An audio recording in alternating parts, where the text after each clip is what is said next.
हरियाणा में लगातार तीसरी बार सरकार बनाने के मिशन में जुटी है। उसे इस बार कांग्रेस से कड़े मुकाबले का सामना करना पड़ रहा है। भूपेंद्र सिंह हुड्डा और उनके बेटे दीपेंद्र हुड्डा को आगे करके कांग्रेस जाट समुदाय का वोट तय मानकर चल रही है। कांग्रेस को जहां जाट, मुस्लिम और दलित के समीकरण पर भरोसा है, वहीं बीजेपी उत्तर प्रदेश की तर्ज पर ज्यादा से ज्यादा समुदाय को लुभाने की तैयारी कर रही है। बीजेपी एक तरफ जहां हरियाणा की सबसे बड़ी आबादी जाटों को लुभाने का प्रयास कर रही है, तो वहीं दूसरी तरफ दलितों और ओबीसी के साथ साथ ब्राह्मण, पंजाबी, जाट, सिख, राजपूत, गुज्जर जैसे अन्य समुदायों को भी जोड़ने की कोशिश कर रही है।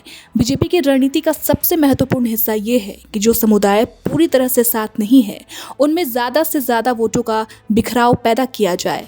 यही वजह है कि जाट वोट बैंक में सेंध लगाने के लिए बीजेपी हरियाणा से सटे पश्चिमी उत्तर प्रदेश में जाटों और किसानों की पार्टी माने जाने वाले जयंत चौधरी को आगे करने जा रही है। हरियाणा में जाटों की आबादी 22% से ज्यादा है। बीजेपी जयंत चौधरी की पार्टी रालोद को हरियाणा में कुछ सीटें देकर जाट वोटरों को संदेश देना चाहती है।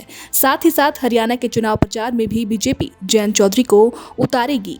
जाट वोटरों को लुभाने या यूं कहें सेंध लगाने के लिए मुख्यमंत्री सैनी हरियाणा के पूर्व मुख्यमंत्री भूपेंद्र सिंह हुड्डा पर जाटों का शोषण करने का आरोप लगा रहे हैं। सैनी ने कहा है कि हुड्डा 2005 से 2014 के बीच 2 बार मुख्यमंत्री रहे। इस दौरान हुड्डा ने जाटों का शोषण किया। सैनी तो ये भी कह रहे हैं कि उन्होंने हाल ही में तोशाम में एक रैली की थी। इसमें जाट समाज ने खुले तौर पर हाथ उठाकर कहा कि वो बीजेपी को वोट देंगे। इसके साथ ही पार्टी राज्य में जीत हार में अहम भूमिका निभाने वाले अन्य समुदायों पर भी फोकस कर रही है। जाट के बाद हरियाणा में सबसे बड़ी जनसंख्या अनुसूचित जाति की है।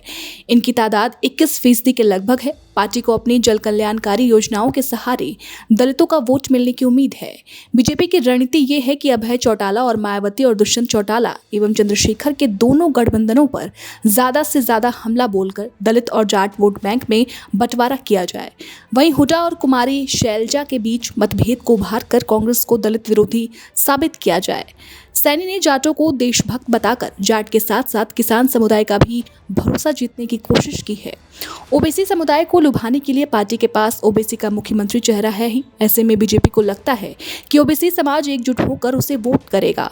राज्य की आबादी में 7.5% हिस्सेदारी रखने वाले ब्राह्मण समुदाय को लुभाने के लिए ही पार्टी ने अपने ब्राह्मण नेता मोहन लाल बडौली को हरियाणा का प्रदेश अध्यक्ष बनाया है।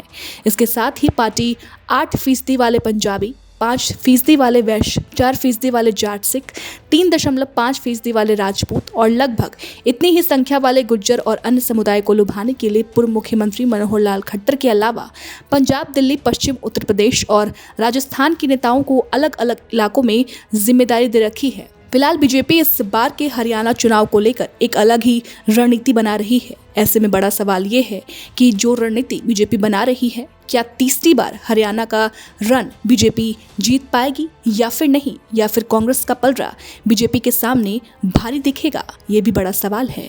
फिलहाल इस पूरी रिपोर्ट पर आपकी क्या राय है, हमें कमेंट सेक्शन में जरूर बताएं।